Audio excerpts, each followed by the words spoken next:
ሰላም ጤና ይስጥልን ተመልካቾቻችን ከአንከር ሚዲያ ዝግጅት ክፍል ያክብሮት ሰላምታችንን እናቀርባለን። የዕለቱን ዜናዎችን ከዘውትር ተሳታፊያችን ጋር በመሆን እናቀርባለን። አብራችሁን እንድትሆኑ ግብዣችን ነው። መልካም ቆይታ።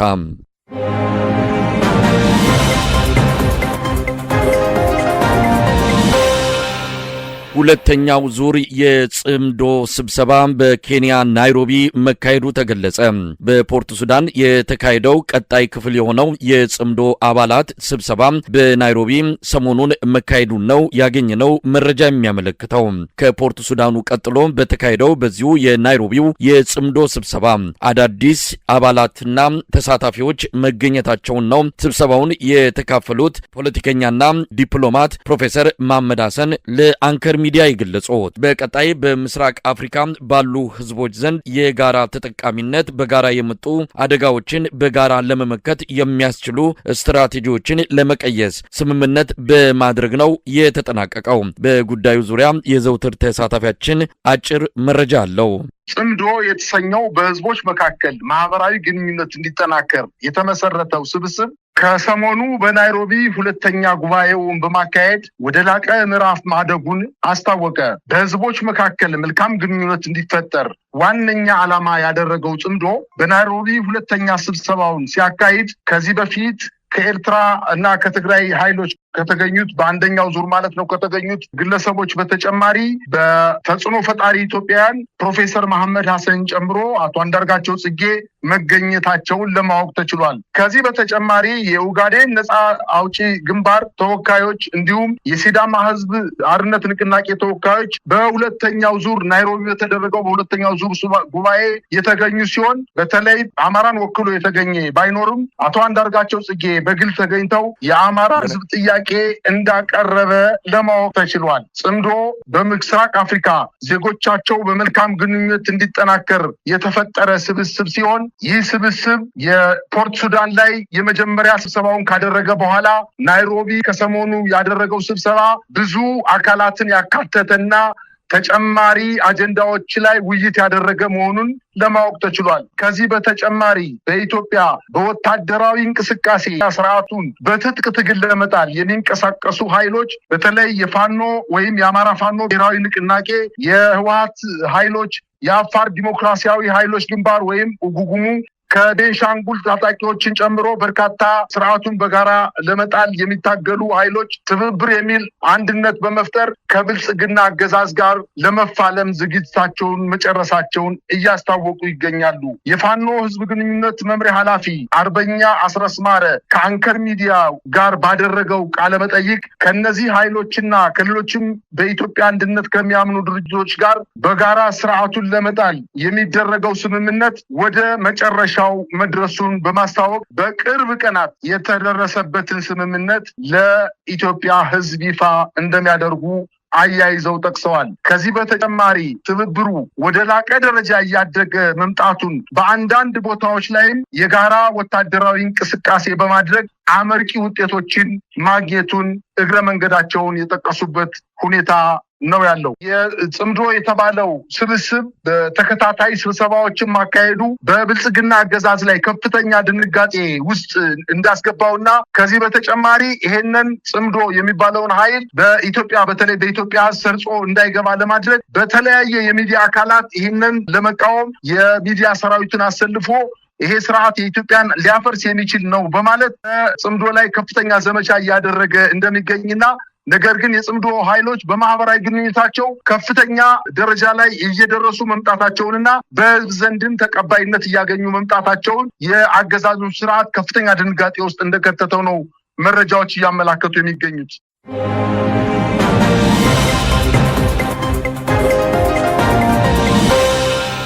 ይህ በእንዲህ እንዳለ የአማራ ፋኖ ብሔራዊ ንቅናቄ አፋብን በተለያዩ ቀጠናዎች እያደረገ ያለው የህልውና ተጋድሎ ባለፉት 2 ቀናትም ተጠናክረው መቀጠላቸው ተገለጸ። የአማራ ፋኖ ብሔራዊ ንቅናቄ አባት አርበኞች ምክር ቤት መግለጫ አውጥቷል። በመግለጫውም የአማራ ህዝብ ለማይቀረው መስዋዕትነትና ድል እንዲዘጋጅ ነው የአባት አርበኞች ምክር ቤት ያስታወቀው። ሰሞኑን የተካሄዱት አውደ ውጊያዎች ባለፉት 3 ዓመታት የአማራ ፋኖ ብሔራዊ ንቅናቄ እንደ አዲስም ከተቋቋመ ወዲህ የአገዛዙን ሰራዊት የማዳከምና በሎጂስቲክና በተለያዩ አቅም ማጠናከሪያዎች ራሱን የሚያደራጅበት ውጊያዎች እንደሆኑ ነው ለማወቅ የተቻለው። በዚህም በርካታ የጦር መሳሪያዎች መሰል ጥይቶችና የተለያዩ ቁሳቁሶች መማረካቸውን በርካታ የአገዛዙ ሰራዊትም በቁጥጥር ስር መግባታቸው ተመልክቷል። በተለያዩ የአማራ ክልል አካባቢዎች ካለፉት 3 ቀናት ወዲህ የአብይ አህመድ ሰራዊት ምድብ ቦታውን እየለቀቀ ወደ ፋኖ ቀጠና እየገባ እጅ እየሰጠ ሲሆን በከፊልም ወደ ተለያዩ አካባቢዎች በመሸሽ ሰራዊቱን እየተለየ መሆኑን ነው ለማወቅ የተቻለው። በወቅታዊ የፋኖ የተጋድሎ እንቅስቃሴ ዙሪያ ያሉትን መረጃዎች የዘውትር ተሳታፊያችን ባጭሩ ያቀርበዋል። የአማራ ፋኖ ብሔራዊ ንቅናቄ የአባት አርበኞች ምክር ቤት በዛሬው ዕለት መግለጫ አውጥቷል። ይህ መግለጫም በጣም ጠንከር ያለ ለስርዓቱ ማስጠንቀቂያም ጭምር የሚሰጥ መግለጫ ነው ያወጣው። በተለይ ለሀገር መከላከያ ሰራዊት የመከላከያ ሰራዊትን ክብር ያዋረደ የራሱን ዜጋ የሚገድል በተለይ በአማራ ክልል እየፈጸመ ያለው ወንጀል እናቱን የራሱን የመከላከያውን እናት፣ እህት፣ ልጅ፣ ወንድም ቤተሰብ እየገደለ እንደሆነና ከዚህ ድርጊታቸው መታቀብ አለባችሁ፣ መሸነፋችሁ ላይቀር እንዲሁ መሳሪያችሁን ይዛችሁ ከምትሸነፉ ከኛ ጋር ሁናችሁ የአማራ ፋኖ ብሔራዊ ንቅናቄ ትግል አብራችሁ እንድታግዙ በማለት መግለጫ ሰጥተዋል። በተለይ ደግሞ ለስርዓቱ ቀኝ እጁ ነው እያገለገለ ያለው የአማራ ክልል ምስልን አስተዳደር ውስጥ የሚተዳደሩ ለልዩ ኃይሉ፣ ለአድማ ብተናው፣ ለሚኒሻውና ለፖሊስ አባላት ለማይቀረው ሽንፈት ከወዲሁ ራሳችሁን አዘጋጁ፣ አለዚያ ደግሞ ከቤታችሁ ድረስ መጠን ጉሮሯችሁን እያነቅን እንወስዳችኋለን በማለት መግለጫ እየሰጠ ነው። ይሄንን ድርጊት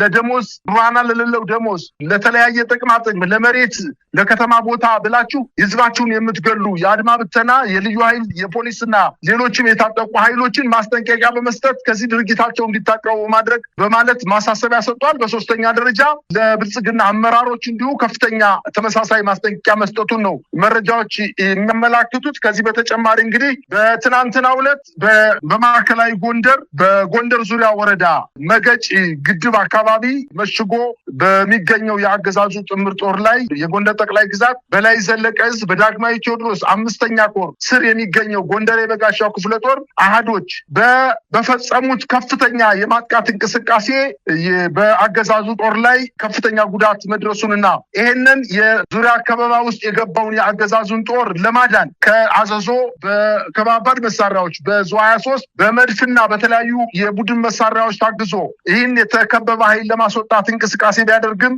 ከፍተኛ ክሳራ ደርሶበት መበተኑን፣ በሌላ አቅጣጫም የአማራ ፋኖ ብሔራዊ እንቅስቃሴ ወይም የአማራ ፋኖ ብሔራዊ ንቅናቄ ከጎንደር ጠቅላይ ግዛት ዕዝ በላይ ዕዝ 202ኛ ኮር በጌምድር ክፍለ ጦር ዛሬ ከላይ አርማጮ ወረዳ ቆላ ሮቢት ተነስቶ በሌሊት ወደ ጋና ዮሐንስ ሲጓዝ መረጃው ቀድሞ የደረሳቸው የአማራ ፋኖ ብሔራዊ ኃይሎች ባደረጉት የማጥቃት እንቅስቃሴ በደፈጣ እና በከበባ ጥቃት 31 የአገዛዙን ጥምር ጦር በመግደል 5 ማቁሰላቸውንና በርካታ ተተኳሾችንና ወታደራዊ ትጥቆችን መማረካቸውን አስታውቀዋል። ከዚህ በተጨማሪ በዚሁ ቀጠና በበለሳ ከትናንትና ጀምሮ እየተደረገ ባለው ጦርነት አካባቢው በአራት አቅጣጫ ማለትም በአርባያ፣ በማክሰኝት፣ በጎሃላና በኪንፋስ በገላ በኩል የፋኖ ኃይሎች ገስግሰው ወደ አይመን ወደ መተባለችው ከተማ በመሄድ አይመን ከተማ ላይ መሽጎ የነበረውን የአገዛዙን ጦር በአራት አቅጣጫ በማጥቃት ከፍተኛ ክሳራ እንዳደረሱበት ለማወቅ ተችሏል። ይሄ ውጊያ በዛሬው ዕለት ከሰዓት በኋላ የቆመ ሲሆን አጠቃላይ የደረሰውን ጉዳት ለወደፊቱ የምናቀርብ ይሆናል። ይህ በእንዲህ እንዳለ እንግዲህ በቤንሻንጉል ጉሙዝ ክልል በመተከል ዞን ዋና ከተማ በሆነችው ግልገል በለስ ከተማ ላይ የፋኖ ኃይሎች ከጉሙዝ ኃይሎች ጋር በጋራ በመቀናጀት በከተማዋ ወይንም የዞኑ ዋና ከተማ በሆነችው ግልገል በለስ ላይ በፈጸሙት የማጥቃት እንቅስቃሴ ትናንትና ከጠዋቱ 12 ሰዓት እስከ 5 ሰዓት ባደረጉት ውጊያ በከተማዋ ላይ ሰፍሮ የሚገኘው ኃይል ከብልጽግና አመራር ጋር በከፍተኛ ደረጃ የተጎዳ ሲሆን ከቻግኒ ከተማ ከባባድ መሳሪያዎችን ወደ ከተማው በመተኮስ የፋኖ ኃይሎች ሲቪሉ ሲመታ ይወጣሉ በማለት ከመናኸሪያው አካባቢ የመድፍ ቅንቡላ በተከታታይ በመጣል በከተማው ንጹሃን ዜጎች ላይ ከፍተኛ የሆነ የሞት አደጋ እንደተከሰተና ምናልባትም ከ25 በላይ ንጹሃን ኢትዮጵያውያን ወይንም የከተማው ነዋሪዎች በተወረወረ ከ20 ኪሎ ሜትር ርቀት ላይ ወይም ቻግኒ ከተማ ላይ በተወረወረ መድፍ ጉዳት እንደደረሰባቸውና ህይወታቸው እንዳለፈ ነው መረጃዎች እያመላከቱ የሚገኙት። እንዲሁም በሌላ ዜና የአማራ ፋኖ ብሔራዊ ንቅናቄ ሸዋ ጠቅላይ ግዛት አሳምነው ዕዝ ያለ ጦርነት የአገዛዙን ጦር እያስከዳ ከራሱ ጋር እየቀላቀለው እንደሆነ ለማወቅ ተችሏል። ከሻለቃ መሪ ጀምሮ እስከ ዲሽቃ ተኳሽ ድረስ በርካታ የኮማንዶ የአየር ወለድ እንዲሁም የመከላከያና የአድማ ብተና የሚኒሻ አባላት የፋኖ ኃይሎችን እየተቀላቀሉ እንደሆነ በተለይ 2 ክላሽ 230 ተተኳሽ 2 ቦምብ እና በርካታ ትጥቆችን የያዙ 112ኛ አየር ወለድ ክፍለ ጦር አባላት የአጼ ምኒልክ ክፍለ ጦርን መቀላቀላቸውን አስታውቀዋል። ለራስ አበባ አረጋይ ክፍለ ጦር ደግሞ 2 ያገዛዙ ባለስልጣናት ማለትም ወታደራዊ አዛዦች ስናይፐር ተኳሾች የፋኖ ኃይሎችን ተቀላቅለዋል። በአጠቃላይ በዚሁ ቀጠና ከ10 በላይ የሰራዊት አባላት የወታደራዊ አዛዦች እንዲሁም ድሽቃና ሞርተር ተኳሾች 1025 ተኳሾችን በመያዝ 8 ትጥቅ በመያዝ 8 ክላሽ በመያዝ 14 ቦምቦችንና ሌሎችንም ወታደራዊ ቁሳቁሶች በመያዝ የፋኖ ኃይሎችን መቀላቀል መቻላቸውን ነው መረጃዎች እያመላከቱ የሚገኙት። መሳይ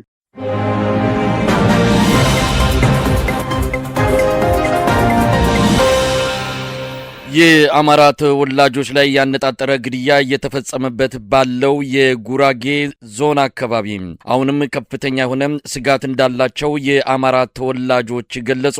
ግድያው ቀድሞ የጀመረ ሰሞኑንም ተጠናክሮ እየተካሄደ እንዳለ በመግለጽ አካባቢውን ሸሽተው መውጣታቸውም እየተነገረ ነው። የአብይ አህመድ አገዛዝ የቀይ ሽብር ዘመንን በሚያስታውስ መልኩ የአማራ ተወላጆችን በተገኙበት በጥይት ተደብድበው እንዲገደሉ ያደረገበትን እርምጃውን ሰሞኑንም አጠናክሮ በመቀጠል በዚህ ሳምንት 3 የአማራ ተወላጆችን እየተጓዙ ካለበት ተሽከርካሪ በማስወጣት በጥይት ደብድቦ መግደሉ የሚታወስ ነው። የማዕከላዊ ኢትዮጵያ ክልል የጸጥታና ደህንነት ኃላፊ መግለጫ በመስጠት የተገደሉት ሽፍቶች ናቸው፣ ዘራፊዎች ናቸው በማለት የገለጹ ሲሆን የሟቾች ቤተሰቦች ጋር ደህንነቶችን በመላክ መንግስት አልገደላቸውም፣ ውጡና በየሚዲያው አስተባብሉ ሲሉ ጫና እየፈጠሩባቸው እንዳለ ያገኘነው መረጃ ያመለክታል። በ3ቱ የአማራ ተወላጆች ላይ የተፈጸመው ግድያ ዓለም አቀፍ ትኩረትን እንዲያገኝ የተለያዩ ወገኖች ጥረት እያደረጉ ይገኛሉ። ግድያው ካለፈው ዓመት ጀምሮ በተለያዩ የጉራጌ ዞን አካባቢዎች የቀጠለ ሲሆን ሰሞኑን አበሸጌ በተባለ ወረዳ የተገደሉት 3ቱ የአማራ ተወላጅ ወጣቶች የተፈጸመባቸው ግድያ ዘርን መነሻ ያደረገ የአማራ ብሔር ተወላጆችን ከአካባቢው ጠራርጎ ለማስወጣት የተጀመረ ዘመቻ አካል እንደሆነም ተፈናቅለው በተለያዩ አካባቢዎች ተሸሽገው የሚገኙ የአማራ ብሔር ተወላጆች ገልጸዋል። በዚህ ጉዳይ ላይም የዘውትር ተሳታፊያችን መረጃዎችን በማከል ተከታዩን ዘገባ ያቀርብልናል። በማዕከላዊ ኢትዮጵያ ክልል አበሼ ወረዳ በጠራራ ፀሐይ አቶ ተመስገን ጌታቸው ይታገሱ ግደውና ግዛው ግርማዬ የተባሉ በህዝብ ማመላለሻ ሚኒባስ ሲጓዙ ከማመላለሻ አውቶቡሱ ላይ የታጠቁ ኃይሎች በርካታ ሆነው ሚኒባሱን አስቆመው ካወጧቸው ለፍጥኝ አስረው ካቆያቸው በኋላ የሚኒባሱ ሰዎች እየተመለከቱ እያዩ 3ቱንም ጭንቅላታቸውን በጥይት በመምታት ገለዋቸዋል። እነዚህ ወጣቶች እንግዲህ ሲቪል የለበሱ በቪዲዮም በፎቶግራፍም እንደሚታየው ሚኒባሱም ቁሞ እንደሚታየው ሲቪል የለበሱ እጅግ በጣም ከፍተኛ ድንጋጤ የሚታይባቸው ወጣቶች ናቸው።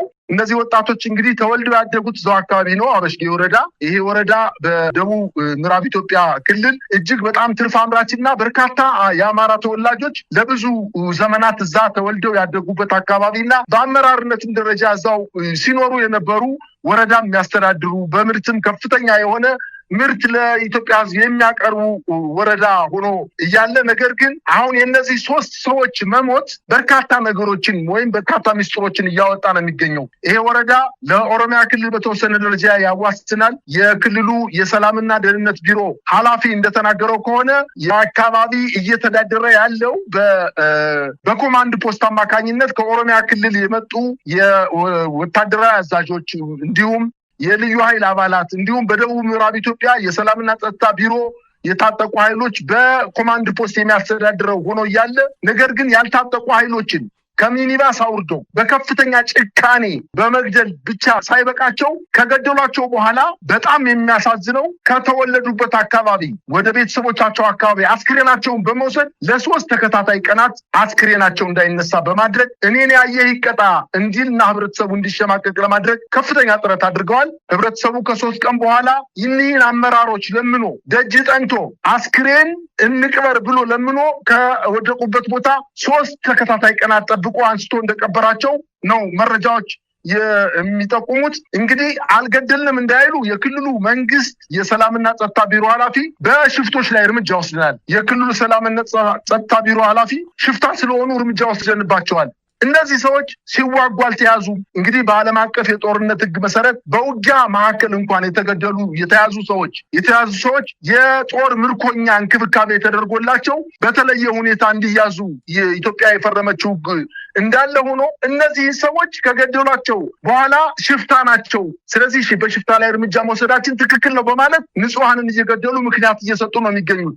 ይህ አልበቃ ብሏቸው ደግሞ በተጨማሪ በቤተሰቦቻቸው ዘንድ በመሄድ ቤተሰቦቻቸውን እያስፈራሩ ነው የሚገኙት። የሞቱበትን ምክንያት አናውቅም። እንዲሁም ቤተሰቦቻቸው የመንግስት አካላት አልገደሏቸውም ብለው በሚዲያ ባገኙት አጋጣሚ ወይም ባገኙት ሚዲያ ላይ መግለጫ እንዲሰጡ፣ ይሄን ካላረጋችሁ ግን ቤተሰቦቻችሁ ወይም ልጆች የተገደሉባችሁ ቤተሰቦች እናንተንም እንደማንለቃችሁ በማለት የታጠቁ ኃይሎች በቤተሰቦቻቸው መኖሪያ ሰፈር በመሄድ እያስፈራሯቸው ይገኛሉ። በጣም የሚያሳዝነው ደግሞ ቤተሰቦቻቸው እንዳያለቅሱ፣ ድንኳን እንዳይጥሉ እና ወዳጅ ዘመድ ቤተሰብ ለቅሶ እንዳይደርሳቸው ለማድረግ የታጠቁ ኃይሎች በተወለዱበት ሰፈር ሄደው ቤተሰቦቻቸው ወላጅ እናታቸው፣ አባታቸው፣ ቤተሰቦቻቸው ለቅሶ እንዳይቀመጡ ለማድረግ ህብረተሰቡን ሲበትኑ መዋላቸውን ነው። በአጠቃላይ የተረዳነው ነገር ምንድነው? መንግስት በስህተት ሳይሆን አልሞ አቅዶ ህብረተሰቡን አንገት ለማስደፋት የተለያዩ እርምጃዎችን እየወሰደባቸው እንደሆነና የአበሽጌ ወረዳ አሁን በከፍተኛ ውጥረት ላይ እንደሚገኝ፣ ከፍተኛ ቁጥር ያለው የታጠቀ ኃይል በወረዳው ተሰማርቶ ህብረተሰቡን እያስጨነቀ እንደሚገኝ ነው መረጃዎች እያመላከቱ የሚገኙት። መሳይ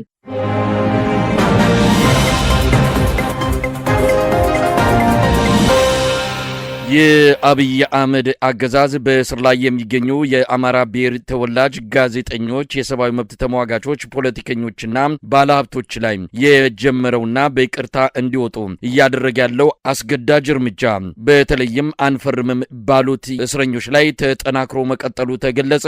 ካሉበት እስር ቤት ያልፈረሙት ተለይተው ወደ ሌላ ቤት መወሰዳቸውም ታውቋል። ያልፈረሙት እስረኞች ቤተሰቦችም በአገዛዙ ደህንነቶች እየተዋከቡ ሲሆን እስረኞቹ በይቅርታ እንዲወጡ እንዲያሳምኗቸው ለቤተሰቦቻቸው ቤት ለቤት በመሄድ አስገዳጅ በሆነ መልኩ ጫና እየፈጠሩባቸው እንዳለ ነው የደረሰን መረጃ የሚያመለክተው። አብይ አህመድ በአማራ ክልል ለተፈጸመውና በሺዎች ለሚቆጠሩ ንጹሃን ዜጎች ህልፈትና በቢሊዮን ለሚቆጠር ንብረት ውድመት ተጠያቂ ነን ብለው እስረኞቹ የይቅርታ ፎርም ሞልተው እንዲወጡ አስገዳጅ እርምጃ እየወሰደ ሲሆን አብዛኛው እስረኛ አንፈርምም በማለቱ በአገዛዙ ደህንነቶች ከፍተኛ ጫና ውስጥ እንደሚገኝ ነው ያገኘነው መረጃ የሚያመለክተው። የአብይ አህመድ አገዛዝ እነዚህ ያልፈረሙት እስረኞች ላይ በማንኛውም ሁኔታ ሰቆቃ ጭምር በመፈጸም በግድ እንዲፈርሙ ለማድረግ ውሳኔ ላይ መድረሱም ተመልክቷል። እስካሁን ባለው መረጃ አሻፍረኝ ብለው ፊርማቸውን በይቅርታ ፎርሙ ላይ አናኖርም ያሉ እስረኞች በአቋማቸው መጽናታቸው ተመልክቷል። በዚህ ጉዳይ ላይ ያለውን መረጃ የዘውትር ተሳታፊያችን እንዲህ በዝርዝር ያቀርበዋል። የኢትዮጵያ ሰብአዊ መብት ኮሚሽነር ከተሰጣቸው የስራ ድርሻ ባፈነገጠ መልኩ ማለት አቶ ብርሃኑ አዴሎ ማለት ነው የእስረኞችን የፖለቲካ የእስረኞችን እንዲሁም ጋዜጠኞችን፣ የመብት ተሟጋቾችና ነጋዴዎችን በተለይ ሙሉ በሙሉ የአማራ ተወላጅ የሆኑ ዜጎችን በእስር ቤት ለ3 ተከታታይ ዓመታት ከፍተኛ የሆነ የሰብአዊ መብት ጥሰት ሲፈጸምባቸው፣ በወታደራዊ ማሰልጠኛ ላይ ከፍተኛ በደል ሲፈጸምባቸው፣ ሕክምና ሲከለከሉ፣ ውሃ ሲጠሙ፣ ምግብ ሲከለከሉ፣ ቤተሰብ እንዳያቸው ሲደረግ፣ የሃይማኖት አባቶች እንዳይጎበኛቸው ሲደረግ፣ በወታደራዊ ማሰልጠኛ አፍኖ ለረጅም ዓመታት ሲያሰቃያቸው ሲቆይ ምንም ትንፍሽ ያላለው ነገር ግን አሁን ከኢትዮጵያ ሰብአዊ መብት ኮሚሽን ተልዕኮ ውጭ በመሆን የመንግስትን ጉዳይ በማስፈጸም እነዚህ ዜጎች ፈርመው እንዲወጡ ለማድረግ ከፍተኛ እንቅስቃሴ እያደረገ ነው። እንግዲህ ለ3 ዓመታት ያለ ፍርድ አስቀምጦ አሳፋሪና አሸማቃቂ ሰነድ በማዘጋጀት ለ3 ቀናት ስልጠና እንዲወስዱ ለማድረግና ቲሸርት አስለብሶ አይደገምም በማለት ከዚህ በፊት የነበረው ስርዓት የፖለቲካ እንቅስቃሴ የሚያደርጉ ዜጎችን እያሸማቀቀ አይደገምም የሚል ቲሸርት አሳትሞ በማልበስ ዜጎች እንዲሸማቀቁና ከፖለቲካ እንዲርቁ ለማድረግ ከፍተኛ እንቅስቃሴ ሲያደርግ እንደነበር እናስታውሳለን። ይሄን ነው ለመድገም እንቅስቃሴ እያደረጉ የሚገኙት። እንግዲህ የፊርማው ዋና ጭብጥ ደግሞ በአማራ ክልል በተፈጠረው ቀውስ ኃላፊነት እንዲወስዱ ይሄ ኃላፊነት በህይወት በጣም በርካታ ዜጎች የሞቱበት መከላከያ፣ አድማ ብተና፣ ልዩ ኃይል፣ ፖሊስ፣ ሌሎችም የብልጽግና ታጣቂዎች በፈጸሙት ግፍ እነዚህን ግፉዓን ወንጀለኞች እንደሆኑ ለዚህ ህይወት መጥፋት ተጠያቂ እንደሆኑ ለማድረግ በዚህ ጉዳይ ላይ እንዲፈርሙ ነው ጥያቄ የቀረበባቸው። በተጨማሪ በአማራ ክልል ለወደመው መሰረተ ልማት አጠቃላይ ውድመት በቁስ በገንዘብ ተገልጾ ለዚህም ተጠያቂ ነን በማለት መፈረም አለባችሁ በማለት ጥያቄ ቀርቦላቸዋል። ወደፊት እንግዲህ በተመሳሳይ ድርጊት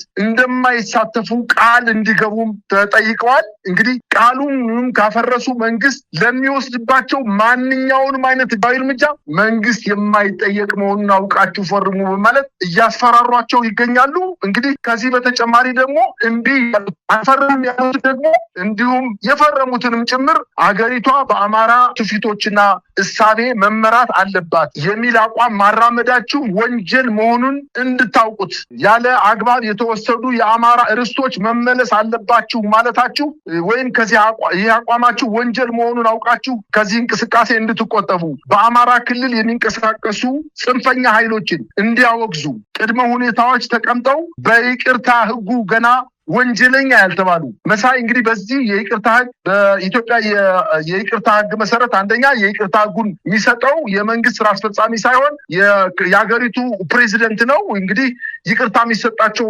ዜጎች ደግሞ በወንጀለኛ መቅጫ አንቀጽ 229 እና የይቅርታ አዋጅ 840 ህዝባር 2006 አንቀጽ 15 በወንጀለኛ ክርክር ተደርጎ ጥፋተኛ የተባሉ ዜጎች ወይም 1/3 እስራት የተፈጸመባቸው የጨረሱ ዜጎች የይቅርታ ፎርሙ ሞልተው ይቅርታ ይሰጣቸዋል ይላል። ነገር ግን ይሄ ገና ምንም አይነት ወንጀለኛ ተብለው በፍርድ ቤት ያልተወሰነባቸው ለ3 ተከታታይ ዓመታት ከፍተኛ በደል ሲፈጸምባቸው የነበረና ፍርድ ቤት እንዲሁ ለይስሙላ ሲያመላልሳቸው የከረሙ ዜጎች ሆኖ አሁን መንግስት ከፍተኛ አጣብቂኝ ውስጥ በመግባቱ ከአጣብቂኙ ለመውጣት እነዚህን ዜጎች ለፖለቲካ ማስተንፈሻ ለማድረግ ነገር ግን ሲወጡ ሁለተኛ አይደገመኝም ብለው እንዲወጡ ለማድረግ ነው እንቅስቃሴ እየተደረገ ያለው። ነገር ግን በርካቶቹ አንፈርምም ብለው በአቋማቸው እንደጸኑ ሲሆን በእንፈርማለን እና አንፈርምም የሚሉ ወይም በፈረሙ ኃይሎች መካከል ግጭት እንዳይፈጠር ለማድረግና ተጨማሪ ሎቢ ለማድረግ ወይንም ለማሳመን ያልፈረሙ እስረኞችን ለማሳመን ሁለቱን የፈረሙትና ያልፈረሙትን በተለያየ ክፍል ውስጥ በማስገባት አሁንም የብርሃኑ አዴሎ መስሪያ ቤት ሰራተኞችና እንዲሁም የብሔራዊ መረጃና ደህንነት እና የፌዴራል ፖሊስ ኃይሎች ወደ እስረኞች አንፈርሙ ወዳሉ እስረኞች በመግባት አሁንም ከፍተኛ የሆነ ማስፈራራና ዛቻ እየተፈጸመባቸው እንደሚገኝ ነው ማወቅ የቻልኩት። ከዚህ በዘለለ ወደ ቤተሰቦቻቸው የታሰሩ ሰዎች ሚስቶችን፣ እናትና አባቶችን ወይም ባሎች ጋር በመሄድ ቤተሰብሽን አትፈልጊውም ወይ ወይም ቤተሰብክን አትፈልገውም ወይ? ለምን ነው ቤተሰቡክን ሂደህ የማታሳምነው? ፈርመው ይውጡ። ከፈረሙ በኋላ መንግስት በተለያዩ ሁኔታዎች በድርድር ወደ ሰላማዊ ኑሮ እንዲመጡ ለማድረግ ጥረት እናደርጋለን በማለት ከቤተሰቦቻቸው መኖሪያ ቤት ድረስ በመሄድ ዜጎችን እያስጨነቁ እንደሚገኝ ከእስር ቤት በዘለለ በእስረኞች ቤተሰቦች ላይ አሁንም ጫና እየፈጠሩ እንደሆነ ነው መረጃዎች የሚያመላክቱ። እንግዲህ ይቅርታው የጠየቁት ካልጠየቁት መለየቱ ደግሞ እጅግ በጣም ከፍተኛ የሆነ ረብሻ እንዳይፈጠር ለማድረግ በመካከላቸው የክፍል ልዩነት በማድረግ አሁንም በመካከላቸው ልዩነት እንዲፈጠር ለማድረግ ከፍተኛ እንቅስቃሴ እያደረገ እንደሆነ ነው መረጃዎች እያመላከቱ የሚገኙት። መሳይ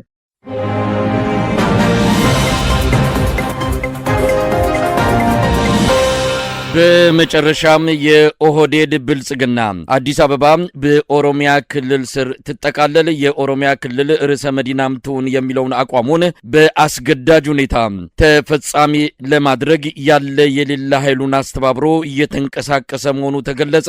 ተሳታፊዎችን ከማስፈራራት በስልጣን ተጠቅሞም መደለያዎችን በማቅረብ አጀንዳው ተቀባይነት እንዲያደርግ እየተረባረበ መሆኑ ተመልክቷል። አብይ አህመድ ከሰሞኑ የኦሮሞ ተወላጅ ያልሆኑ የብልጽግና ባለስልጣናትን በተናጠል በመጥራት የአዲስ አበባ ጉዳይ ለኦህዴድ ብልጽግና አጀንዳ ድጋፍ እንዲሰጡ ለዚህም በተለዋጭነት ስልጣናቸው እንደሚጠበቅና ሌሎች ጥቅማ ጥቅሞችም እንደሚከበርላቸው በመጥቀስ ለማሳመን ከፍተኛ ጥረት እያደረገ መሆኑም ተመልክቷል። የምክክር ኮሚሽኑ ሂደቱን በኦህዴድ ብልጽግና ሰዎች ተነጥቋል። የአዲስ አበባ ጉዳይ አጨቃጫቂ ሆኖ በመድረኩ ላይ አሁንም ከፍተኛ ውዝግብ እየፈጠረ ይገኛል። የአብይ አህመድ አገዛዝ የኦሮሞ ብልጽግና የአዲስ አበባን ጉዳይ ለኦሮሚያ ክልል ዋና ከተማነት በመስጠት እንዲቋጭ የሚያደርገውን ጥረት አሁንም ገፍቶበታል። ብዙዎች እየተቃወሙት ነው። በጉዳዩ ላይ የዘውትር ተሳታፊያችን አጠር ያለ ሪፖርት ያቀርብልናል። የምክክር ኮሚሽኑ ለበርካታ ወራት የህዝብ አጀንዳ ሰብስቤያለሁ ብሎ እና የህዝብ ተወካዮችን ወይንም ከየቦታው ከየክልሉ ተሰብስቦ የመጡ ኢትዮጵያውያንን በኮንቬንሽን ሴንተር ወይንም አዲሱ የመሰብሰቢያ አዳራሽ ላይ በርካታ ኢትዮጵያውያንን አሰባስቦ ለውይይት ማቅረቡ ይታወቃል። እንግዲህ 8 አጀንዳዎች ናቸው የተቀረጹት ወይም የውይይት አጀንዳ ሆነው የተቀረጹት 8 ናቸው። ነገር ግን በዋናነት በአዲስ አበባ ጉዳይ ላይ ከፍተኛ መጨቃጨቅ ከተፈጠረ በኋላ አሁንም ያለ ስምምነት በአዲስ አበባ ጉዳይ እስከዛሬ ድረስ መቋጫ ያላገኘ ጉዳይ መሆኑ ታውቋል። ከፍተኛ ህገወጥነት፣ እንቢተኝነት የታየበት ነው እየሰማን የምንገኘው። በተጨማሪ በተመካካሪዎች ዘንድ እንግዲህ አዲስ አበባ ከተማ አጀንዳ ህብረተሰቡ ይወያይልኝ ብሎ የወከላቸው ሰዎች አንደኛ በፌዴራል መንግስት ትተዳደር፣ በኦሮሚያ ክልል ትተዳደር ወይም ራሷን ችላ ትተዳደር የሚል አጀንዳ ሆኖ ያለ፣ ነገር ግን ከነዚህ ከመወያያ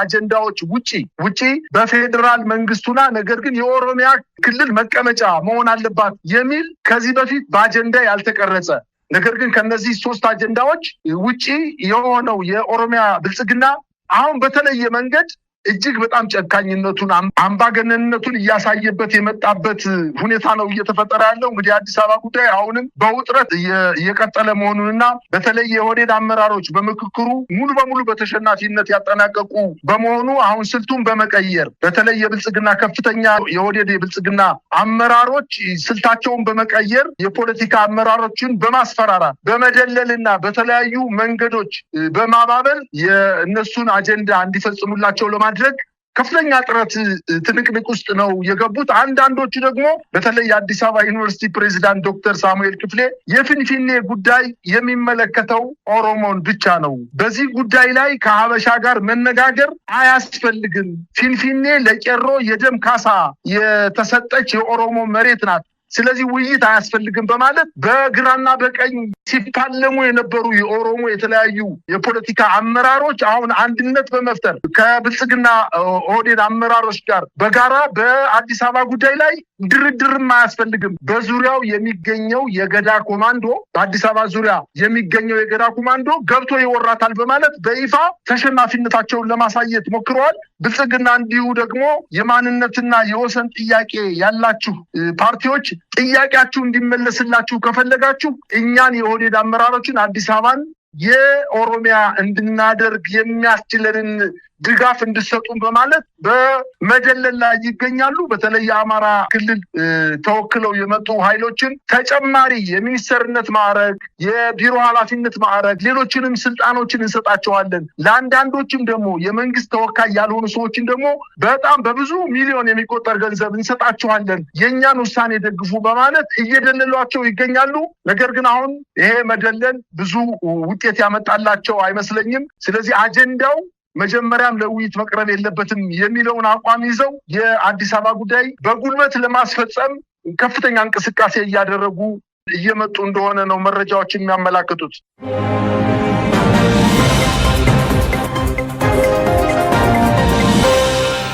ተመልካቾቻችን የዕለቱ ዜናዎች እነዚህ ነበሩ። ከዘውትር ተሳታፊያችን ጋር በመሆን የምሰናበታችሁ መሳይ መኮንን ነኝ። ጤና ይስጥልኝ።